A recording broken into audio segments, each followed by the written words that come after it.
धाकड़ खबर, बेखौफसुमा बेबाक अंदाज।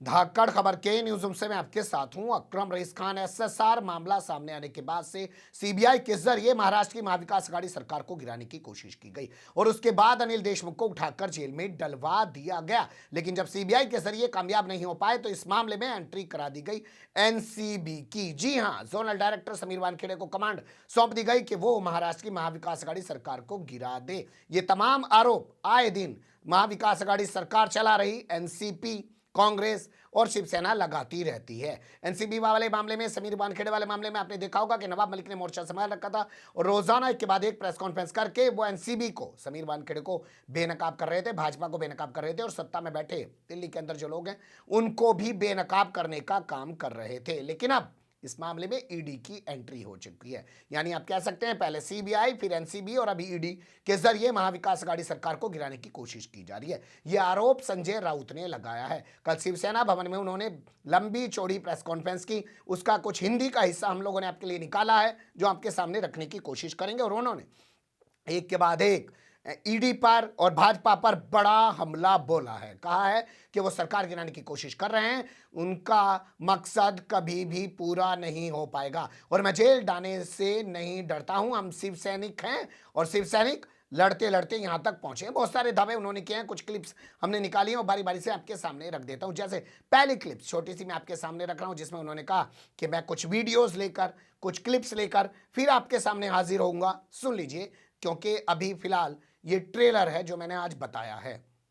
ये ट्रेलर है, आने वाले समय में कुछ वीडियो, कुछ क्लिप्स और डॉक्यूमेंट्स लेकर मैं सामने आ जाऊंगा।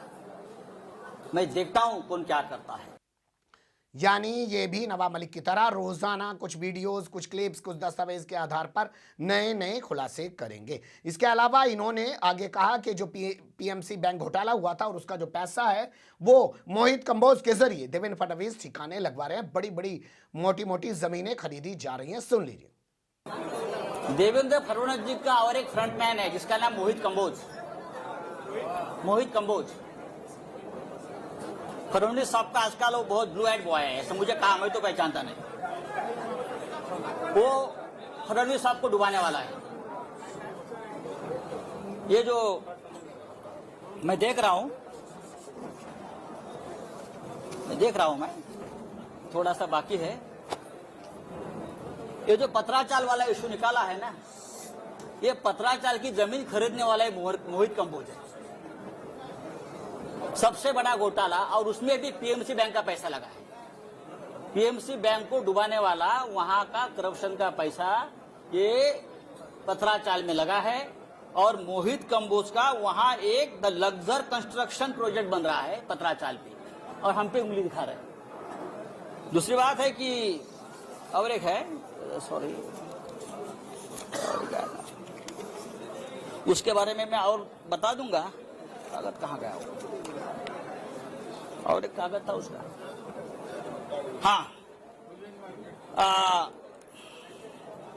राकेश वाधवान, जो मैंने नाम लिया था,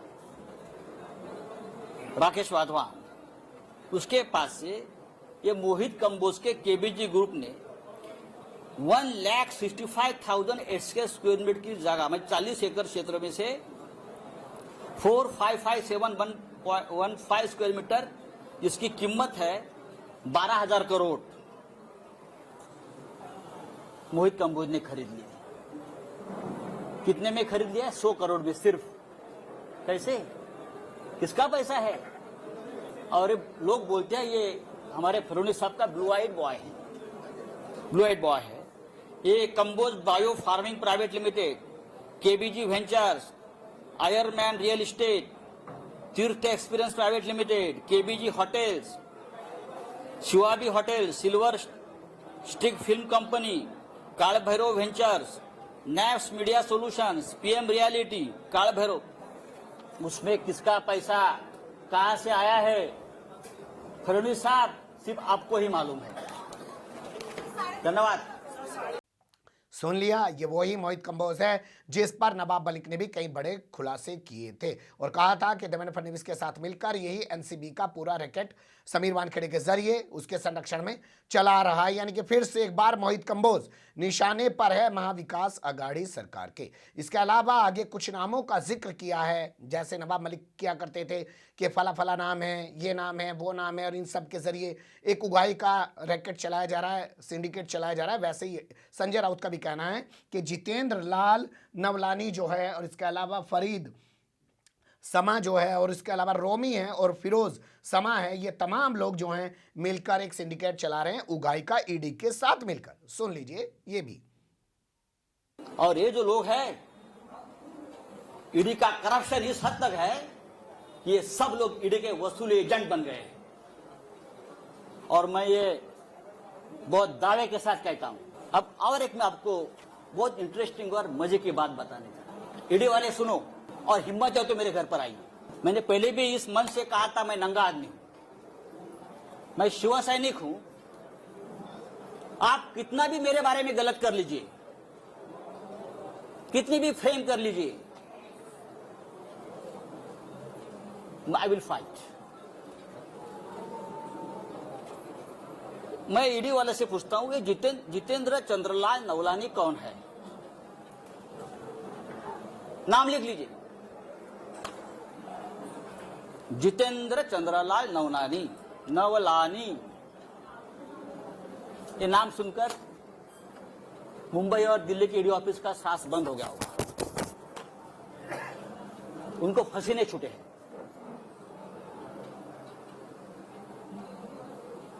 चार महीने से मुंबई के जो बिल्डर्स है बड़े बड़े, उनसे वसूली चल रही है ईडी के नाम पर। मुंबई के 70 बिल्डर, प्रतिष्ठित बिल्डर,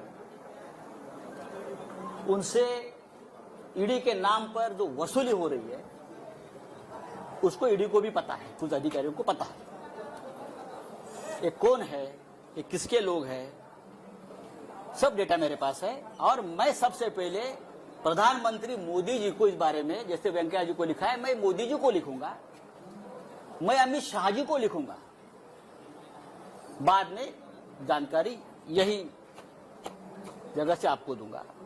जितेंद्र नवलानी, फरीद शमा, रोमी और फिरोज शमा, ये चार किसके एजेंट हैं? मुंबई के 60 बिल्डरों से लोगों ने लगभग 300 करोड़ रुपए जमा किए हैं। कहां हो गया उसका मनी लॉन्ड्रिंग, मैं आपको बता दूंगा जल्दी। उसमें कितने ईडी के अफसर शामिल है, कहां बैठते हैं, कहां खाते हैं, कहां पीते हैं और क्या अय्याशी करते हैं, ये मैं देश को बताऊंगा। चाहे आप मुझे गोली मारो, आप मुझे जेल में डालो, आप कुछ भी करें, मैं आपसे डरने वाला नहीं हूं। आप करिए, आपको जो करना है करिए। अब जो बात मैंने आपसे कही है, कि आप बात समझ लीजिए, महाराष्ट्र को बदनाम करना की एक बहुत बड़ा साजिश है। महाराष्ट्र, बंगाल और झारखंड, ये 3 राज्यों की सरकार गिराने की साजिश चल रही है और ईडी और सीबीआई का हथियार बना रहे हैं। हमारे जैसे लोग जो पार्टी के लिए अपनी जान देने को तैयार है, हमारे जैसे लोग, हम सबको तकलीफ देंगे, धमकाएंगे, डराएंगे। लेकिन भाई, आपने हमारा डीएनए अभी तक देखा नहीं है क्या है। ऐसी कोई जेल बनी नहीं है कि मुझे 2 साल तक जेल में रखे। हमने बहुत देखा है जिंदगी। आइए, अरे बच्चों को धमकाते हैं लोग, ईडी वाले छोटे छोटे बच्चों को धमकाते हैं। 80 साल के एक बुढ़े को पकड़ कर लेके गए अलीबाग से, 80 ईयर्स ओल्ड हार्ट पेशेंट, वो रो रहा था कि मुझे अब याद नहीं है भाई, इतने साल का एक ट्रांजैक्शन है, मुझे कैसे याद होगा, 2-4 लाख का ट्रांजैक्शन है। तू यहां ही मरेगा, तू घर में नहीं जाएगा। इस प्रकार से ईडी के अधिकारी ने उसको धमकाया। अमित शाह मोदी जी से मेरा ये निवेदन है, क्या यही आपकी डेमोक्रेसी है? आप इमरजेंसी के बारे में बड़े बड़े भाषण देते हो, आक्रोश करते हो, और ये आपकी एजेंसी। अरे हमसे लड़ो ना। जिस दिन मेरे रिलेटिव्स के ऊपर, मेरे दोस्तों के ऊपर रेड्स हो रही थी और इनोसेंट लोगों को पकड़कर लेके जा रहे थे, उस रात को मैंने अमित शाह जी को फोन किया था। उस रात को मैंने अमित शाह जी को फोन किया था। मैंने कहा कि अमित शाह जी, मैं आपका बहुत रिस्पेक्ट करता हूं, आप बड़े नेता है, आप देश के गृह मंत्री है, लेकिन ये जो चल रहा है ये ठीक नहीं है। अगर आपकी मुझसे दुश्मनी है तो आप मुझे अरेस्ट करिए, मैं तैयार हूं। आप मुझे टॉर्चर कीजिए, लेकिन आप मेरे नजदीकी, मेरे दोस्त, मेरे रिलेटिव्स, मेरे बच्चे, आप उनको क्यों टॉर्चर कर रहे हो? आपकी एजेंसी, मैंने कहा उनको, और भी मैंने लोगों से बात। ये शिवसेना भवन है, बाला साहब ठाकरे जी से हमने हमेशा प्रेरणा ली है। ये महाराष्ट्र है, ये छत्रपति शिवाजी का महाराष्ट्र है। मैं इतना ही कहूंगा, आप करिए कुछ भी, हम झुकेंगे नहीं, हम डरेंगे नहीं, हम झुकेंगे नहीं, लेकिन आपको झुकाएंगे हम। किसी भी हालत में महाराष्ट्र में ठाकरे सरकार रहेगी और 2024 में भी देश में परिवर्तन होगा। तभी डराने वाले, धमकाने वाले कहां होंगे, इतना मैं कहूंगा। जो मुझे बात कहनी थी मैंने कह दी है। मुझे लगता है नो क्वेश्चन आंसर्स, ये काफी है। और ये बात अब तक, ये कहानी पूरी नहीं हुई है, ये ट्रेलर है। आने वाले समय में कुछ वीडियो, कुछ क्लिप्स और डॉक्यूमेंट्स लेकर मैं सामने आ जाऊंगा। मैं देखता हूं कौन क्या करता है। आप दिल्ली में, कुछ लोग गए, दिल्ली में जाओ, नहीं तो जो बाइडेन के पास जाओ, मुझे कोई फर्क नहीं पड़ता है। मैं शिवसैनिक हूं, मेरी जिंदगी संघर्ष में गई है, लड़ाई में गई है। बाला साहब ठाकरे जी का मुझे हमेशा आशीर्वाद मिला है हम सबको। हम हारने वाले नहीं है। जय हिंद, जय महाराष्ट्र।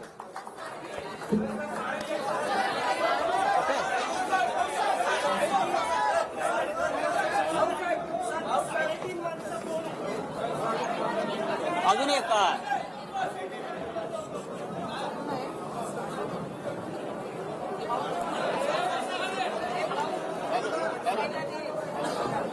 हाँ, हेलो हेलो, मैंने आवाज नहीं।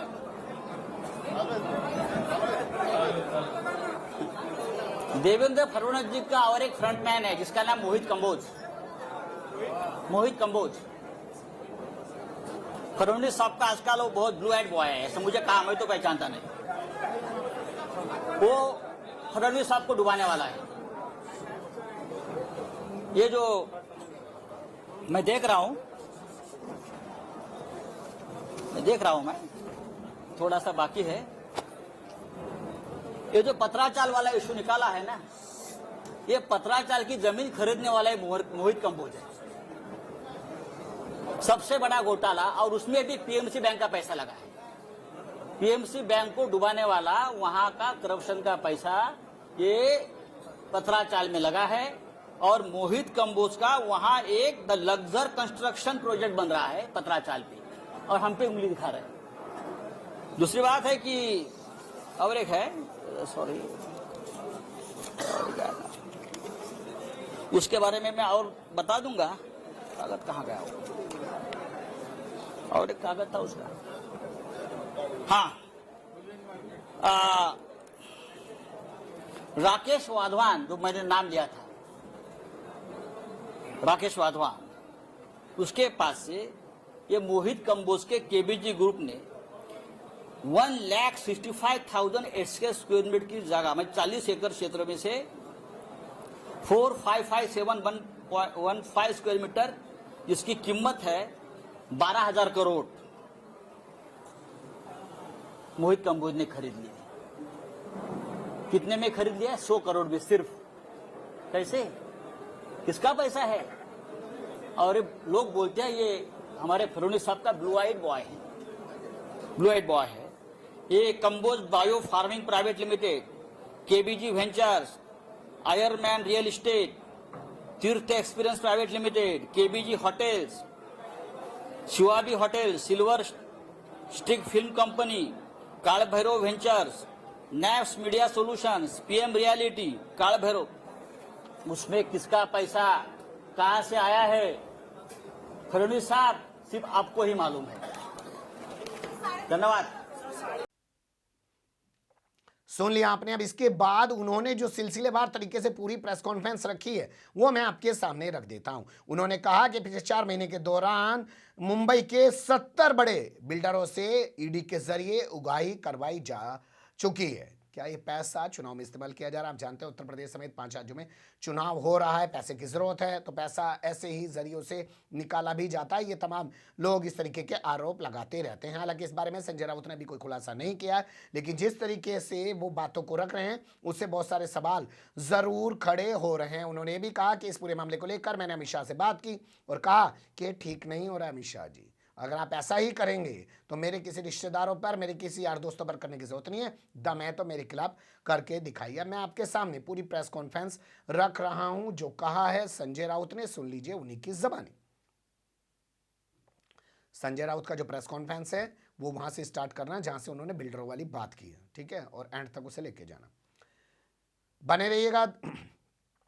सुन लिया आपने संजय राउत को, यानी ये मामला लंबा खिंचता जा रहा है। इसके जवाब में किरीट सोमैया ने भी प्रेस कॉन्फ्रेंस की है और उन्होंने भी संजय राउत के सवालों के जवाब देने की कोशिश की है, लेकिन वक्त का थोड़ा तकाजा होता है। यहाँ पे हम आपके सामने वो चीज़ें नहीं रख रहे हैं, अलग से उन चीज़ों को आपके सामने रखने की कोशिश करेंगे, क्योंकि किरीट सोमैया ने दिल्ली में आके प्रेस कॉन्फ्रेंस की है। वो मुंबई में रहना नहीं चाहते, शायद उनको भी गिरफ्तारी का डर लग रहा हो, क्योंकि आप जानते हैं नारायण राणे जैसे मंत्री पर मुकदमा दर्ज कर दिया, उसको भी गिरफ्तार करा दिया, उसका बेटा जो अभी जेल से छूट के आया नीतीश राणे, तो तमाम तरीके की चीज़ें भाजपाइयों के सामने भी, महाराष्ट्र विकास आघाड़ी सरकार के सामने पैदा हो रही हैं। तो इसी तरह सोच लिया होगा किरीट सोमैया ने और दिल्ली में आके प्रेस कॉन्फ्रेंस की है। उनकी प्रेस कॉन्फ्रेंस को कैसे देखा और समझा जा सकता है उसे बाद में आपके सामने रखने की कोशिश करूंगा, लेकिन सीबीआई और एनसीबी के बाद अब ईडी को लेकर महाराष्ट्र की महाविकास आघाड़ी सरकार और केंद्र की मोदी सरकार के बीच तलवारें खिंचती हुई दिखाई दे रही हैं। क्या अंजाम होगा कुछ कहा नहीं जा सकता है, लेकिन आपने सुना ही है कि सिर्फ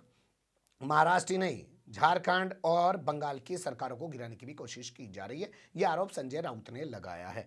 अब बने रहिएगा धाकड़ खबर के साथ। फिलहाल कमेंट्स के रूप में आप लोग अपनी राय दे सकते हैं, खबर को लाइक कर सकते हैं, चैनल को सब्सक्राइब कर सकते हैं और ज़्यादा से ज़्यादा हमारी खबरों को शेयर कर सकते हैं। फिर ऐसे ही किसी सुलगते हुए या उलझते मुद्दे लेकर मैं आपके सामने हूँगा हाजिर। फिलहाल अभी मुझे दें इजाज़त।